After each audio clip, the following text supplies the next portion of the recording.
જ્યારે સ્કૂલમાં ભણતા અને બહાર વરસાદ આવતો હોય, ફૂલ અંધારું હોય, લાઇટે વહી ગઈ હોય અને ભણાવતા હોય અને બધું ભણવામાં તો ધ્યાન જ ન હોય અને બહાર જે વરસાદ આવતો હોય ને પછી છૂટીને જવાનું જે મોય જેની એ આવતી.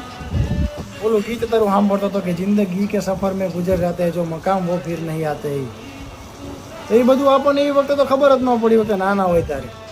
હવે સ્કૂલ પતી ગયા કેટલા વર્ષ થઈ ગયા તો હજુ યાદ શું આવે? બધું સ્કૂલમાં જે હતું ને એ બધું જ યાદ આવે. વિના જેવી મજા તો હજી નથી આવતી. તમે ગમે એ કરી લો, તમે સારું કઈ પણ વસ્તુ કરી લો, વિમાનમાં બેસી લો, ગમે એ કરી લો, મોજ તો એ સ્કૂલમાં જે હતા ને જે કરતા હતા ને એ જ મોજ યાદ આવે. એટલે આ બધો વરસાદ આવે ત્યારે શું યાદ આવે કે હમણાં સ્કૂલ ખુલી એટલે મને એટલું આ બધું કાયમ દર વર્ષે એ જ યાદ આવે સ્કૂલનું.